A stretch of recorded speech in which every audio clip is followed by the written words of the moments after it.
Thank you very much. Good morning. I'm surprised to see quite so many of you here, especially when it turns out that in the room next door you can learn how to grow cannabis in your area. Anyway, I should say I'm not the voice of the BBC. I don't speak for the BBC. I'm a consultant for anyone across news who's having issues with dealing with numbers. We do get a lot of numbers. If you saw my inbox on any given day, you'd see an extraordinary amount of nonsense. And I think top of the list of my things to do when I took over the job a year ago was to try to keep the nonsense out of the news. And I'll talk a bit later, perhaps a bit more about things that perhaps could be being done across the UK Statistics Authority to help with that. It's a particularly exciting time for UK statistics with a new national statistician. It feels like a lot of things that were previously unchallengeable are now up for grabs. It feels like there are going to be changes coming to the code of practice. And so it seems like a good time to be starting to lobby for the changes that I'd like to see to make the work of journalists easier. I'm sure with a lot of them there are very good statistical reasons why they're a bad idea, but I don't speak for anybody else. This is what I'd like to see for journalists. So let's kick off with an example of the sort of things that I get across my desk. This was something we got in from Labour. Staggering fall in earnings for women.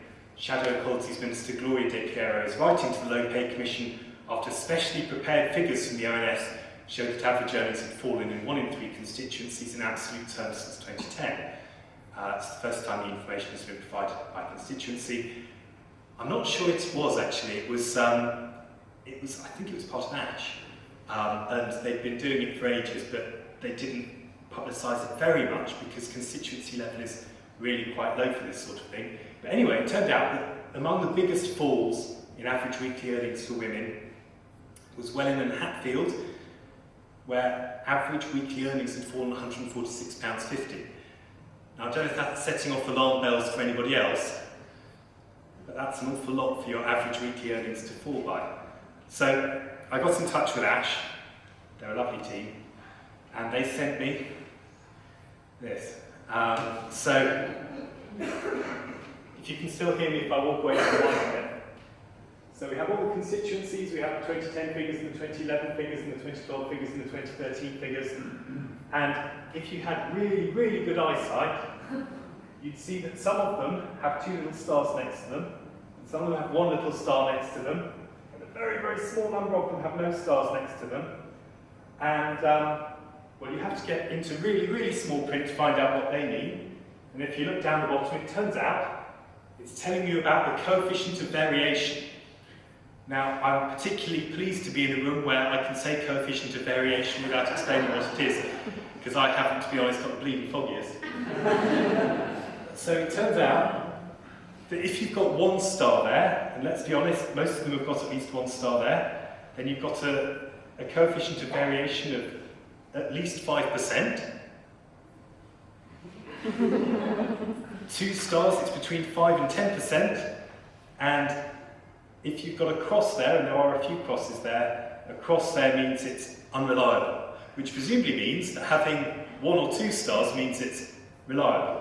So you're okay having a CV that's up to 10%. So I phoned the nice people at ASH and asked them to translate that into something approaching English, and it turned out that if you looked at some of these these places where the biggest falls have been, that which one should we take as an example? If we look at, say, North Tyneside, it's going from £352.40 in 2010 to £284.80 in 2013, so that's a great big fall, but actually they're saying that it's gone from between £276 and £428 to £195 and £374. So there's a massive overlap there.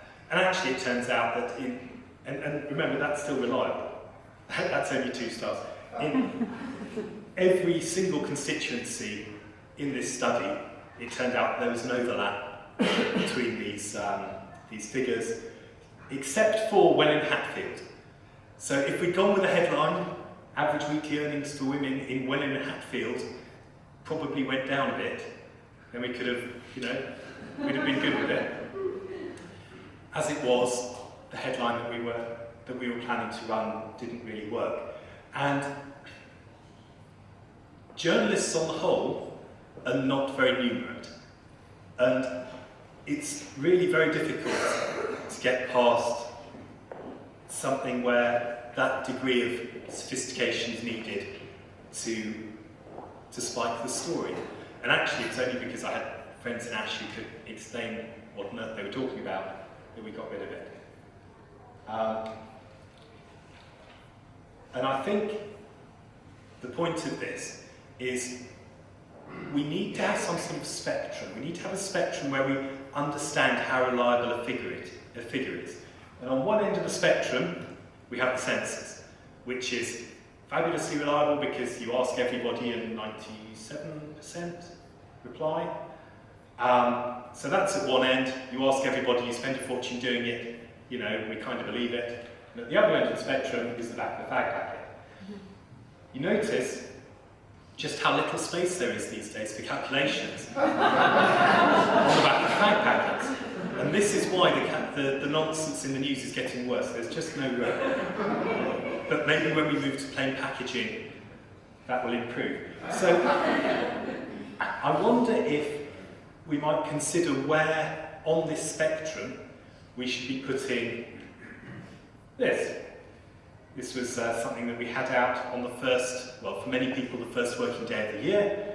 This was where the Conservative Party looked at pretty much everything that's been said by frontbench Labour MPs, costed it, added it up, and decided that that was the amount more that Labour were going to spend than was being spent under the current government.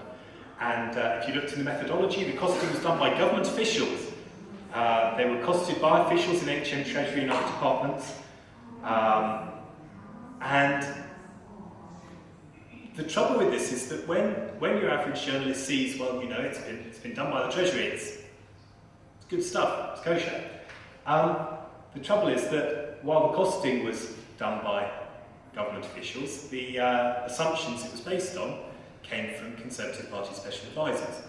So they'd decided, the Conservative special advisors had decided what costings, what policies the Labour Party had decided they were going to have.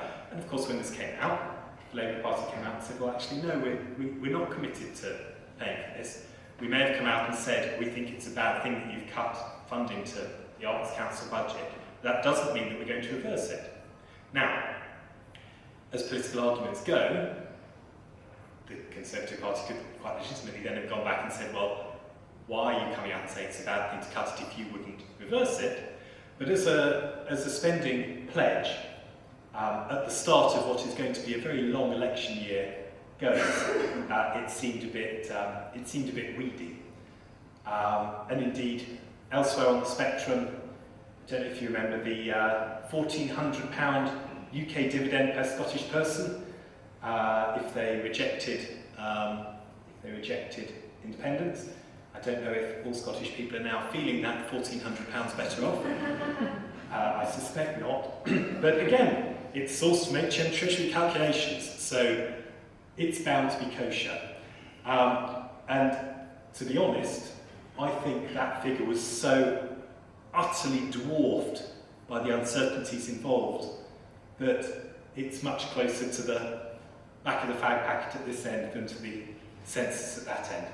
And I wonder if this spectrum, when I was talking about this to the GSS heads of profession, and I took questions at the end, and one of them said, well, okay, what would you do? And I didn't have an answer. And I now do have an answer, and my answer is, I want a spectrum, and at one end of it I want the census, and at the other end I want the back of the fag packet, and I want to know where we are. It doesn't have to be to the nearest millimetre, but just something that gives us an idea, and that would be very helpful, please. Now, on to some good practice. This is NHS England for this winter, and indeed last winter, has been putting out figures weekly on how A&E has been going, with things like how many transfers have been delayed, what we're not allowed to call bed blocking, how many ambulances have been held up outside A&E units, how many people have missed the 4-hour waiting time targets. All this really useful stuff, and NHS England has clearly taken a view that this is so important, this is such a key area of debate, that they need to put out these figures weekly and that they put them out very, very quickly. So these are the figures that came out on Friday, and they're figures up to the 1st of February. So every Friday they're putting out the figures up to the previous Sunday, I think it is, which is staggeringly quick. And it's a really impressive use of very rich data. And what we've done with it at the BBC is the NHS Winter Project, which allows you to put in your postcode, and it tells you which your nearest hospital is, and gives you a whole series of indicators with nice graphs and such like that show how your hospital's doing against this range of indicators, how it compares with the national averages, this sort of thing. It's been very widely used and very popular. We started it last winter, we're using it again this winter.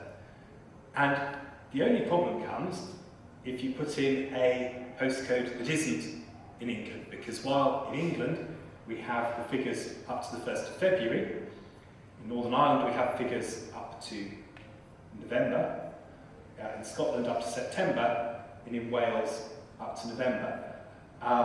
And it just seems a shame. It's such a fantastic piece of best practice that's been done at NHS England, and it would be really wonderful if we could compare it for our audiences all over the UK. I'm told by our health team that there are issues with many health comparisons across the UK, and so next on my list of things that I'd like to see improved when the UKSA comes out with its next set of good practice is comparisons, and especially health comparisons across the UK. Oh, and there's our summary. Oops, I'll do that. So, let's get on to another one. I got in contact with colleagues at BBC Belfast, I'm going there tomorrow, and said, have you been having any trouble? Have you got any whinges? I know, people love being asked that, and I'll be asking you guys if you have any whinges after I've finished, so that'll fill up the time nicely. And what they said was, well, with a bunch of statistics, especially these tourism figures, we used to do it by 26 councils, and now we do it by 11 councils, and what we really want to do is not compare between councils this year, which is what the release we get is allows us to do. We want to compare a council this year with a council last year, and we can't do that anymore because we've now got the 11 instead of the 26. So I sat down, and before anyone says it, I found the comparative figures for the 11 councils compared with the 11 councils last year. So you do them, but it took me a good half hour to find them. And I'm better than average at doing this among journalists. So it's really great that you do the proper comparative figures, and I know that this switch from 26 to 11 is going to be causing almost constant headaches for people who do things on a council level. But perhaps if anybody had the chance to try to think a bit more like a journalist. In fact, we'll do a bit more thinking like a journalist later. It's not difficult, we don't think that much.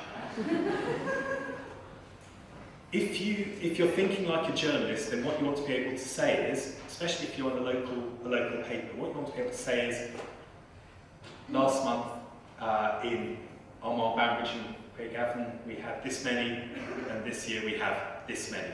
It's time comparisons in single places, not so much comparisons between the individuals. So, back to nonsense in the news.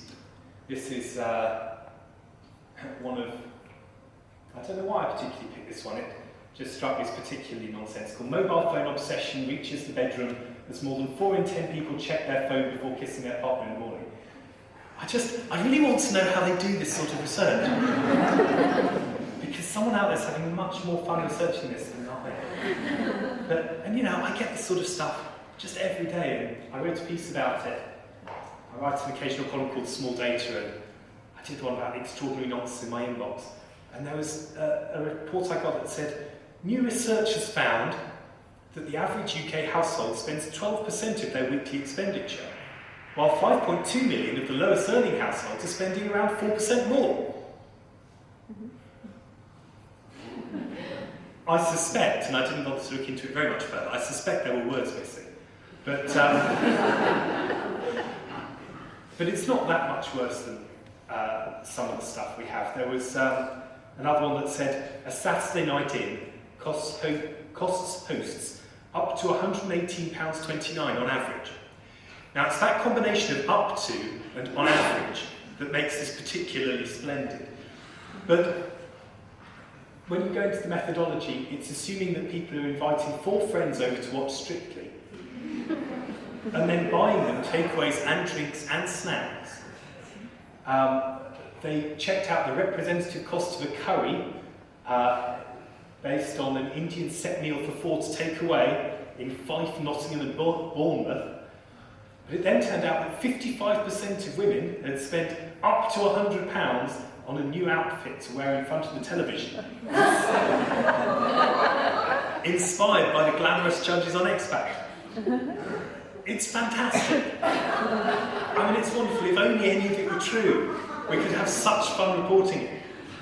So the question is, why, unfortunately, that did not make it onto any BBC outlets? Thank goodness. Why does this nonsense end up in the news? And if we're thinking about this, the reason is, and I'm going to cut to the spoiler straight away, the reason is that the proper numbers that people like you put out are coming out in the wrong way and at the wrong time. Now, oh sorry, I missed my, this is what's on my desk for anybody walking past to see. This was a star letter from Viz. It says, I heard on the news that the January storms had cost this country £1 billion. What an utter waste of money. If anything, they did more harm than good. So, back to why the nonsense gets in the news. So, everything comes out at 9:30.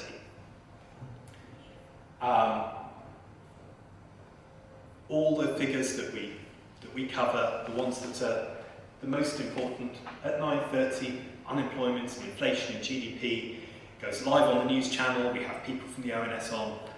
And it's great that they come and do that, and they're really good at explaining it. But 9:30 on the news channel is not what you would call peak viewing time. So if you have something really exciting, so this is, the most important statistics, the most unexpected and exciting findings, then they may well get onto the 1 o'clock news. If they're really exciting, they'll get onto the 6 o'clock news, and there's a chance they'll get onto the 10 o'clock news. But these are half-hour programmes. You've got an awful lot of stuff happening all over the world to fit into a half an hour. And yes, sometimes statistics get on, and I would say quite often those big 3 get on. But what we're seeing now from the ONS is that they're, first of all, that's barely scratching the surface of the stuff that's being put out by UK statisticians. And secondly, they're doing a lot of work on things like the short stories. I don't know if you've seen the ONS short stories they do, where they're doing secondary analysis. So they've got the figures that they put out a while ago, and they're having another look at it and taking conclusions from it. And actually, it's the sort of thing that a lot of pressure groups do. People like, I don't know, the TUC does a lot of this secondary analysis. But when the ONS does it, so does it with the latest figures and does it with the finest statistical rigour, they put it out at 9:30. And this means that they're missing the Today programme, they're missing 5 Live Breakfast, and they're missing BBC One Breakfast, And it's not just that there are millions of listeners and viewers who are missing that. It's that these programs have 3 hours or more to play with. They've got 3-hour programs to fill. So they're not just looking for the most exciting, the most important releases. If there's been some interesting analysis, or if there are some interesting but slightly more obscure figures, then the home for them would be the breakfast programs. But it never happens because they're not out until all of these programs are finished. And I did an interesting exercise at an ONS conference a while ago, where I gave out a selection of press releases and showed everybody the agenda. And we had a TUC release which was based on ONS figures, which was on a midnight embargo, which means that not only can it get the breakfast programs, it can also get the morning newspapers. There was some big ONS figures coming out later that day, which they could have previewed. And I gave them a wide range of nonsense press releases that were all on 6 AM embargoes, so the breakfast programs. And almost everybody took the TUC analysis of ONS figures, and 1 or 2 people decided to preview the interesting figures that were coming up at 9:30, but accepted that it was speculation. And an awful lot of people in a room full of statisticians took the nonsense. I don't even remember what nonsense I gave them, but I'm pretty sure it was, what sort of cheese people like to eat on a Thursday, I don't know, this sort of stuff. And so very clearly the nonsense was getting in the news because it wasn't being crowded out by the good stuff.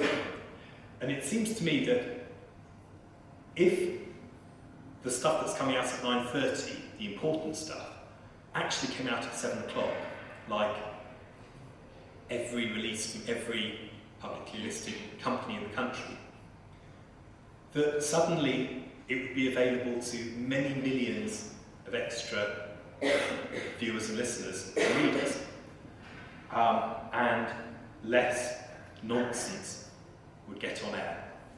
So I suppose that's my third wish.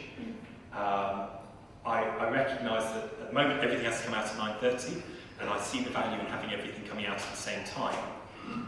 But if the wish is to get UKSA analysis onto our airwaves and into our papers, then 7 o'clock releases for market-sensitive stuff and midnight embargoes for secondary analysis, which doesn't put fresh figures in it, would give a huge boost to them all. And embargoes are particularly important because for these programmes like the 1 o'clock news and 6 o'clock news and 10 o'clock news, knowing things are going to happen, know what the story is even a day in advance, means you can get out and do the filming. Because if you've got something coming out at 9:30 and you're having to do all the filming because you don't know what the story is, and then get it edited and do the interviews in time to put it out at 1 o'clock, that's really a very strong argument against using it at all and going instead for what sort of cheese you prefer to eat on a Thursday. Thank you.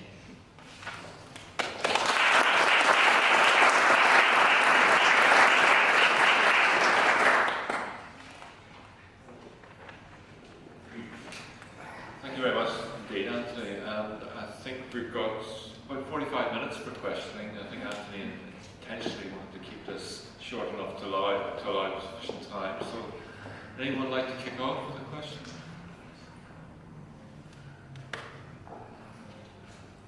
John. Anthony, could you say a bit more about the working relationship? There's a mic, John, just coming your way.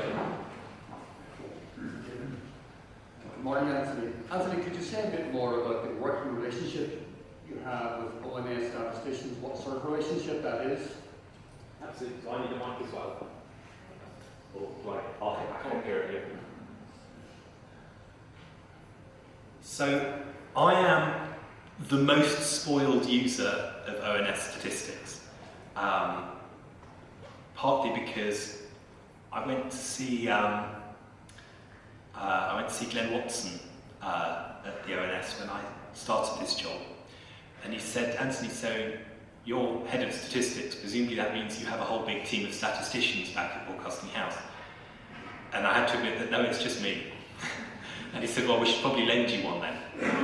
So the only statistician, he's inconsiderately just got himself promoted and moved back to Newport, but we're getting another one until the election.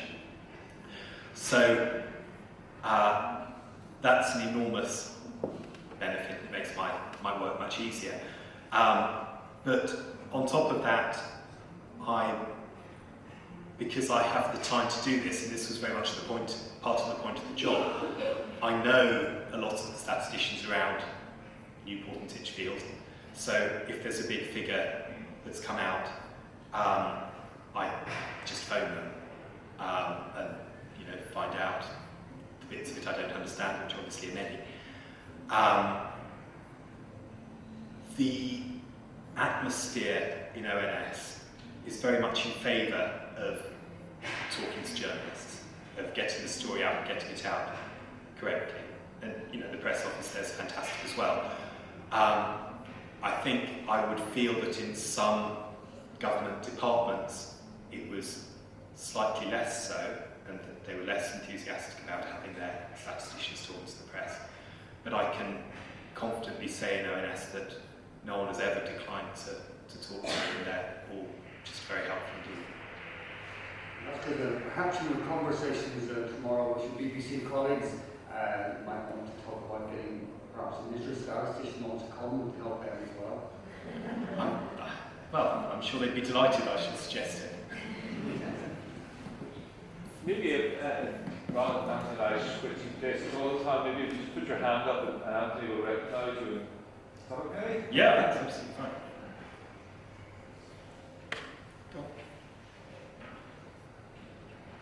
Oh, it's very dangerous when I get a microphone in my hand. Because I don't know. Sorry.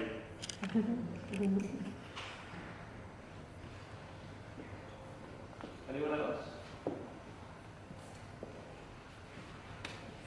Okay, so it just remains for me to thank Anthony very much indeed for part one of this day's work. It's been great to agree to come here, and we're very appreciative indeed of you leading this seminar this morning. Thank you very much indeed.